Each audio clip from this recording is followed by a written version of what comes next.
আপনার ভোটার কার্ডে যদি কোনো ধরনের ভুল থাকে, যেমন ধরুন আপনার নাম ভুল আছে, বা আপনার বাবার নাম ভুল আছে, বা জেন্ডার ভুল আছে, বা বয়স ভুল আছে, বা ঠিকানা ভুল আছে, বা যাই কিছুই ভুল থাকুক না কেন, আপনি যদি সেটাকে ঠিক করতে চান, তাহলে আপনাকে কিন্তু আর কোথাও যেতে লাগবে না। আপনি ঘরে বসেই আপনার ফোনটা থেকেই আপনি অনলাইন কারেকশন করে নিতে পারবেন। তো কিভাবে করবেন, এই ভিডিওটি আপনি সম্পূর্ণ দেখুন, আমি স্টেপ বাই স্টেপ আপনাকে দেখিয়ে দিচ্ছি। তো বন্ধুরা, সবার ফার্স্টে আপনি ক্রোম ব্রাউজার ওপেন করে ভোটার কার্ড লিখে সার্চ করে নেবেন। সার্চ করার পর বন্ধুরা দেখুন, একটু নিচে স্ক্রল করে আসবেন। দেখুন এখানে একটি ওয়েবসাইট পেয়ে যাবেন, এখানে লেখা আছে সিটিজেন সার্ভিস পোর্টাল, এখানে আপনি ক্লিক করবেন। এরপর বন্ধুরা আপনার সামনে এরকম একটি ইন্টারফেস শো করবে।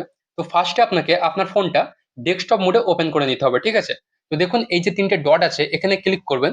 ক্লিক করার পর এখান থেকে স্ক্রল করে নিচের দিকে আসবেন। দেখুন এখানে লেখা আছে ডেস্কটপ সাইড, এখানে আপনি ক্লিক করবেন। আপনার ফোনটা ডেস্কটপ মোডে ওপেন হয়ে যাবে। ওকে, এরপর আপনাকে কি করতে হবে, ফার্স্টে আপনাকে এখানে সাইন আপ করে নিতে হবে, ঠিক আছে। তো দেখুন এই যে লেখা আছে সাইন আপ, এখানে আপনি ক্লিক করবেন। ক্লিক করার পর দেখুন এখানে লেখা আছে ফার্স্টে মোবাইল নাম্বার, তো এখানে আপনি আপনার মোবাইল নাম্বারটা এখানে লিখে দেবেন। এরপর দেখুন নিচে একটি ক্যাপচার আছে, ক্যাপচারটি আপনি এখানে লিখে দেবেন। এরপর এখান থেকে কন্টিনিউতে ক্লিক করবেন। আপনার নাম্বারে একটি ওটিপি আসবে, ওটিপিটা সাবমিট করলেই আপনি এখানে সাইন আপ হয়ে যাবেন, ঠিক আছে। তো ফার্স্টে আমি সাইন আপটা করে নিচ্ছি।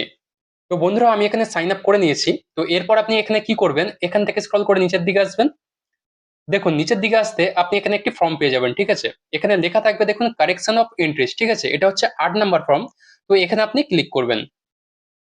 এরপর দেখুন আপনার সামনে এরকম একটি ইন্টারফেস শো করবে। তো এখানে ভালো করে খেয়াল করুন, আপনি যদি আপনার নিজের ভোটার কার্ড সংশোধন করতে চান, তাহলে এখানে আপনি সেলফে ক্লিক রাখবেন। আর আপনি যদি আপনার ফ্যামিলির বা অন্য কারোর ভোটার কার্ড কারেকশন করতে চান, তাহলে এখানে আদার ইলেক্টর, এখানে আপনি ক্লিক রাখবেন, ঠিক আছে। তো এরপর কি করবেন, এখানে লেখা আছে দেখুন এপিক নাম্বার, এখানে আপনি আপনার ভোটার কার্ডের নাম্বারটি লিখে দেবেন। তো আমি এখানে আমার ভোটার কার্ডের নাম্বারটি লিখে দিচ্ছি। ভোটার কার্ডের নাম্বার লেখার পর এখান থেকে আপনি সাবমিটে ক্লিক করবেন। এরপর দেখুন আপনার সামনে আপনার ভোটার কার্ডের সমস্ত ডিটেলস এখানে শো করবে। তো এখান থেকে আপনি ওকেতে ক্লিক করবেন। এরপর বন্ধুরা এখানে একটু ভালো করে খেয়াল করবেন, দেখুন এখানে সেকেন্ড নাম্বার যে অপশনটি আছে, এখানে লেখা আছে correction of entries in existing electoral roll. তো এখানে আপনি ক্লিক করবেন। ক্লিক করার পর এখান থেকে আপনি ওকেতে ক্লিক করবেন। এরপর বন্ধুরা দেখুন আপনার সামনে একটি ফর্ম ওপেন হবে। এখানে আপনার বেশিরভাগ ডিটেলস এখানে লেখা থাকবে, ঠিক আছে। এখান থেকে স্ক্রল করে একটু নিচের দিকে আসবেন। নিচে আসার পর দেখুন এই যে বক্সটি আছে, এই বক্সে অনেকগুলো অপশন আছে, ঠিক আছে। তো এখানে আপনি যেটা কারেকশন করবেন সেটাতে ক্লিক করতে হবে। এখানে অনেকগুলো অপশন আছে। ধরুন যদি আপনি আপনার নামটা সংশোধন করেন, তাহলে এখানে আপনি নামের বক্সে ক্লিক করবেন। যদি আপনি আপনার জেন্ডারটা সংশোধন করেন, তাহলে এখানে জেন্ডারের বক্সে ক্লিক করবেন, ঠিক আছে।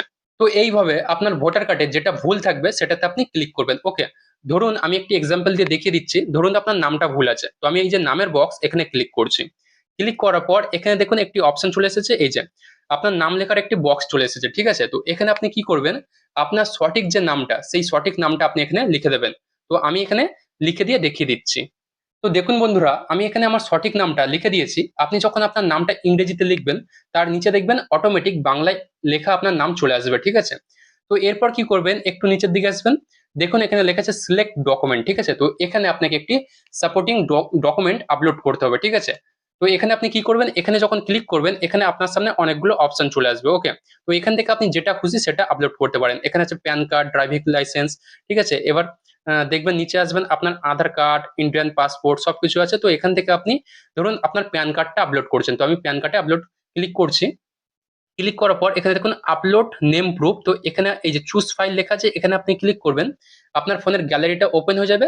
তো সেখান থেকে আপনি কি করবেন, আপনার প্যান কার্ডটা আপনি আপলোড করে দেবেন, ঠিক আছে। বা আপনি যদি আধার কার্ড সিলেক্ট করেন, তাহলে আপনার আধার কার্ডটা আপনি এখানে আপলোড করে দেবেন। ওকে, তো এরপর কি করবেন, এখান থেকে আপনি নিচের দিকে স্ক্রল করে আসবেন। দেখুন এখানে ডেট লেখাটা অটোমেটিক চলে আসবে। এরপর দেখুন এই যে পাশে প্লেস লেখা আছে, এই প্লেসে আপনি যে জায়গা থেকে আপনি ফর্মটা ফিল আপ করছেন সেই জায়গার নামটি এখানে লিখে দেবেন, ঠিক আছে। জায়গার নামটি লেখার পর এখান থেকে একটু নিচের দিকে আসবেন। দেখুন এখানে একটি ক্যাপচার চলে এসেছে, এই ক্যাপচারটি আপনি এখানে লিখে দেবেন। ক্যাপচারটি লেখার পর দেখুন এখানে প্রিভিউ অ্যান্ড সাবমিট বলে একটি অপশন আছে। এই অপশনে যখন আপনি ক্লিক করবেন, আপনার যে ফর্মটা ফিল আপ করলেন এই ফর্মটি পুরোটা ওপেন হয়ে যাবে। সেখানে ডান সাইডে দেখবেন সাবমিট বলে একটি অপশন থাকবে, সেই সাবমিটে ক্লিক করলেই আপনার ফর্মটা সাবমিট হয়ে যাবে, ঠিক আছে। এরপর কিছুদিন পর আপনার ভোটার কার্ডটা সংশোধন হয়ে যাবে। এবার আপনি চাইলে সঙ্গে সঙ্গে ই ভোটার কার্ড ডাউনলোড করে নিতে পারেন, অথবা আপনি চাইলে ফোন থেকেই পিভিসি ভোটার কার্ড আপনি অর্ডার করতে পারবেন, যেটা কিন্তু ডাইরেক্ট আপনার বাড়িতে এসে দিয়ে যাবে। তো আপনি কিভাবে পিভিসি ভোটার কার্ড অর্ডার করতে হয় সেটা যদি জানতে চান, তাহলে এই ভিডিওর নিচে একটি কমেন্ট করে দিন, আমি ভিডিও বানিয়ে আপলোড করে দেবো। তো বন্ধুরা, ভিডিওটি যদি একটু হেল্পফুল মনে হয় তাহলে কমেন্ট করে অবশ্যই জানাবেন, যাতে এরকমই ইনফরমেটিভ ভিডিও আপনি প্রতিনিয়ত পেতে থাকেন।